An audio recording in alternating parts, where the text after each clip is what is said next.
What's up? Like and subscribe. That would be great. I'm ChazzCoin, and let's talk about what is a crypto wallet. I know that the world is truly diving deeper into the whole kind of crypto sphere and the ecosystem. And I know when I first dove in, oh my God, it was so difficult to figure out what a wallet really was. I had no idea. I had literally no idea what a wallet really was. And I want to solve that problem. I want to take a kind of a macro picture and then kind of zoom in just a little bit and show you how a wallet actually works behind the scenes and what's really going on. Because in reality of things, they're super simple. I wrote one. I'm a programmer. I made one for my Android app to hold my XRP crypto, and it helped me understand exactly what one is and how you build one. So let's kind of cut over to my famous web browser view, and I want to go through the process of creating a new wallet. But real quickly, I just want to tell you that really a wallet is a place on a macro view. It's a place where you hold your crypto. All right, so it's like an app on your phone that holds your crypto for you securely. All right, so what the heck is that? What that really means is that your wallet for crypto sits on a blockchain, on a network out in La La Land, all right? And it's always accessible.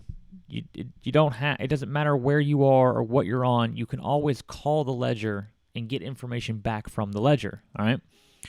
From the crypto network, from Ethereum. Let's just say Ethereum for right now. It's always my go-to. All right, so you have crypto, you have Ether, you have some Ethereum coins, all right? And you have a wallet like a MetaMask or Mu wallet that holds your crypto, holds your Ethereum. And essentially you have an address, all right, that says, here's who I am. We call this the public address that you hand out to people, and that's how we know, that's how the network knows how to send crypto to different people. That's your kind of address on the network. And then each account also, really what it is, you just have an account on the ledger, okay? And each account has a public address and a private key to it. And the private key is what essentially says, hey, prove who you are if you want to send anything or write to your account. And when I say write to your account, I mean you want to change your details, add information. There are different things you can do on different networks. But ultimately, a wallet is just gaining you access to your account. And the key purpose of a wallet is to store your secret key ever so securely. That's the key. It holds your key securely. A wallet does two key things. It holds your secret key securely so that you don't have to think about it, and it's kind of safe from hackers, and it's only used in secure times to make a transaction happen. It's like signing a transaction is what they call it. All right, that's number one for a wallet. Number two is then it writes code and gives you access to the ledger in your account. And all it does is take your secret key, calls the ledger, and says, hey, I need access to this account. Really, it just gives it the public address. Then when it wants to send crypto, it's going to have to send it the secret key as a password, just to authenticate who you are. But a wallet just does two things. One, holds your secret key for you. And two, gives you a channel or an avenue to then access your account on the ledger. All right, so the Ethereum ledger, you need to be accessing it. That's all the wallet does, okay? Your crypto doesn't actually sit on your phone in this area or on this thing. If you own your own wallet, and the only reason I say that is if you're like using Coinbase, which is a company that is centralized, then you actually don't own your crypto. They own it, and they're just leasing it to you kind of in a sense. But if you own your own wallet and you own the secret key to your wallet, you don't have it on you on your phone. I could trash my phone right now, destroy it, doesn't matter. As long as you have the secret key, that's it. Nothing else matters. If you have the secret key, you will always be okay. You can always tell the net or some other wallet, any wallet. If I'm holding everybody in the XRP community is always holding something on Toast wallet was a big one, and you're like, oh man, I lost my Toast wallet, or I want to migrate to Zoom. You don't send coins anywhere. Toast merely holds your secret key and gives you access to your account. Zoom, you know what Zoom does? Zoom holds your secret key and gives you access to the account. So they do the same thing. They are the same thing. They're identical. And all you do is just say, I'm going to delete Toast. And then I'm going to come over to make sure that you write down your secret key before you delete anything, though. And then I'm going to come over to Zoom, and I'm just going to import my secret key. Toast has nothing to do with anything. It's irrelevant in the whole situation because the real stuff, your digital currency, lives on the network. That's where it is. So that's where you're always just retrieving it from. You're just telling the network to do things. The wallet is just the channel. It holds your secret key, gives you communication to the ledger. That's all it does. All right. So let's go through here and let's create one. Warning. It's a free and open source. You are responsible for your security. If you lose your secret key, that's on you. Like those coins are gone forever. You don't ever want to lose your secret key. It is your password to all your money. Do not lose it. I mean, I cannot stress that one enough. What if I lose my password, my secret keys? Gone forever. I'm so glad they put it in bold. It is gone forever. All right. So please, when you have a secret key, keep your secret key safe.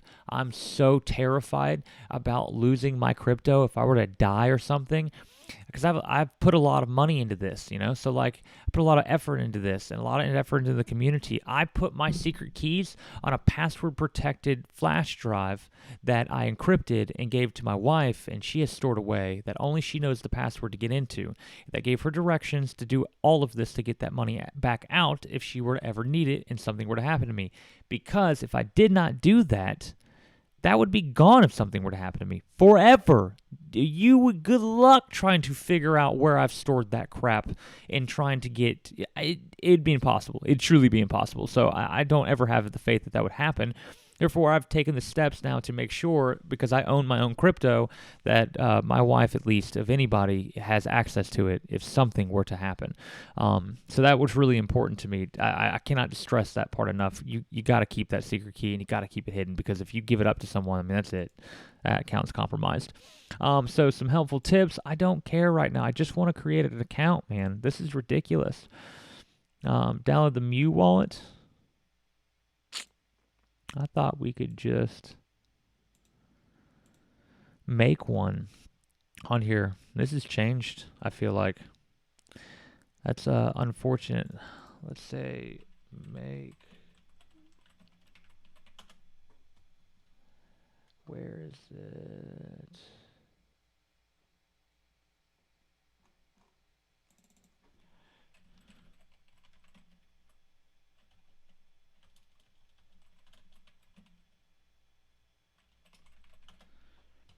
Give me 1 second, fellas. I'm trying to get back. I remember doing this. It's changed. I haven't made an account in so long now. It truly has changed. Yeah, I think this is really different now. This is very strange. I wish that I could just make it and get the paper cut out. I used to make a paper wallet all the time, and I feel like let's do one more thing. A paper XRP wallet.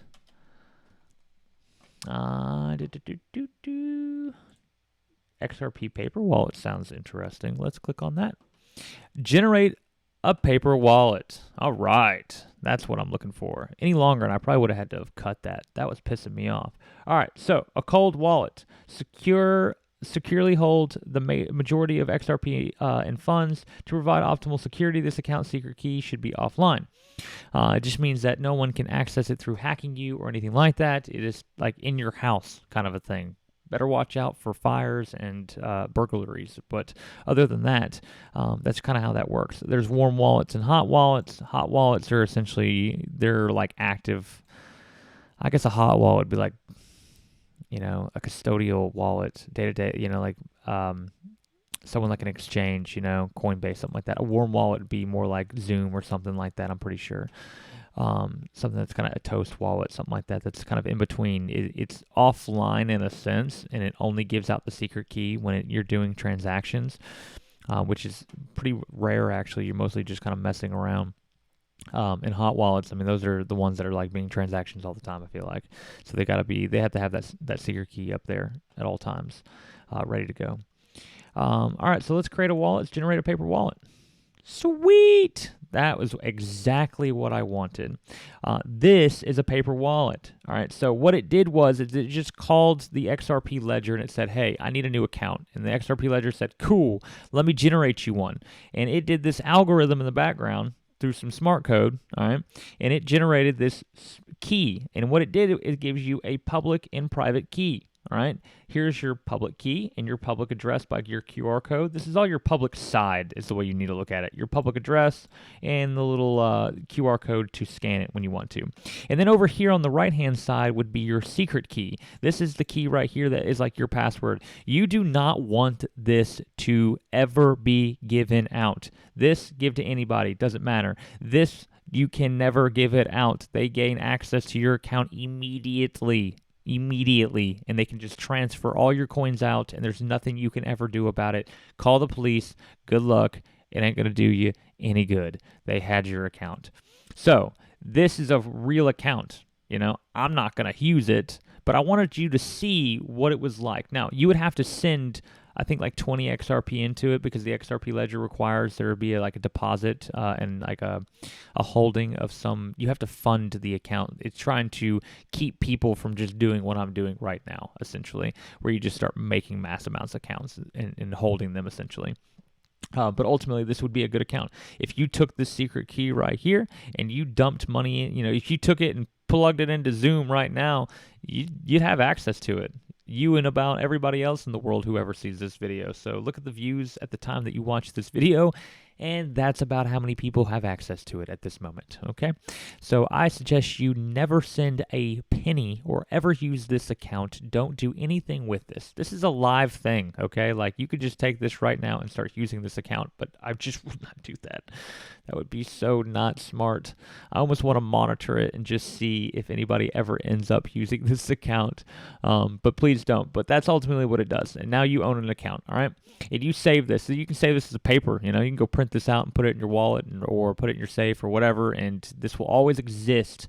All you do is tell whatever the exchange or service you use to buy the crypto to send into this wallet. So I use Coinbase. I buy some XRP with Coinbase. I've got my XRP in the wallet in Coinbase. I don't own that. I'm just kind of having Coinbase hold it for me. Well, I want to send it out to this address. So I say, hey, Coinbase, I want to send XRP to this address right here. I give it that address. It sends it over. I go into Zoom or whatever. You could even go over here and you could put that address. Let's just try this real quick. You know what? I think that's going to be upside down. Let's put this into here. Search. Let's see what it says about this. So it's not activated. That's interesting. I really like that it did that. And that's just saying like, hey, this is an account, but it hasn't been activated. And the way you activate it is you got to send the 20 XRP in there to actually fund the account. So this account isn't going to be active or live until that happens. And then when you do send it in and you search it, you'll end up getting, can we get this one right here? Yeah. You'll end up getting an account information. All right, so now you've created an account on the ledger on the network, and you have activated it with X amount, and you have X amount in there right now, and here's all your transactions that you've ever made. You know, the Flare address, if you're participating in the Flare airdrop, you know, where you activated it from, Coinbase, activated by, I guess I sent that amount of coins from Coinbase into this account, so it's saying that's where it came from. So, you know, that's essentially what you can kind of do to verify and look over your account and everything. This is just another way to look at your account. You can't send anything through here or anything. That's more of like what XRP Toolkit would be for. You can come in here, and this is like an account manager. XRP Toolkit is a wallet. It's really a decentralized wallet account management, you know, so like, you can do trading through here. It's a DEX. You have access to the DEX. You have access to other additions to escrow and checks and stuff like this. So this is not necessarily a wallet because it doesn't store your secret key here. You can't store a key here, so technically it wouldn't be declared a wallet. It's more like a account manager, you know, so like a crypto account manager or an address manager. Now you give it your secret key when you want to make transactions, but otherwise you don't. It just pretty much calls the public address. It says, hey, I want to get all the information about it, and it pretty much breaks down all the information for you and lets you then interact with the ledger from here as well. Because the ledger always exists, you're just using services, channels, and avenues to get to it and talk to it, and that's really what a wallet is. A wallet, remember, two things. One, holds your secret key for you securely, and it gives you access to the ledger so that you can get information and send and receive crypto. But your crypto, again, does not sit on that wallet or that service. That doesn't exist that way. The crypto can't exist on your phone. It exists on the ledger, and you're just calling the ledger to get information back and forth. I cannot stress this enough. So that's generally how all of that works. So there, we created our first wallet. I would go to Zoom. I would say, here's my public address, here's my secret key, and then boom, I have an account, and then I need to send it to XRP. It's live. We're good to go. I can do whatever I want with it. I can come over to XRP Toolkit, start trading, start sending things, escrow and checks. I could check all my transactions and all my balances and all my information about my account. It's just an account out in the ether. That's it. That's all this is, and you just gain access to it through a wallet. So I hope that you understand what that means. A wallet has a public address and a secret key to access, and that's really like your username and your password. You give people your username to gain, to get stuff, to have people send you things, and you have your password, your secret key, to gain access and be able to send people stuff. And then at that point, a wallet just holds the secret key for you and allows you a channel to communicate with your account. So I hope that was good. Please like and subscribe if you want more. I'm going to keep going with this. I really think the crypto community deserves more information. It's so difficult to find things about crypto in the ecosystem that we are into right now. So come back for more. I'll keep going. I appreciate it, like always. Bye.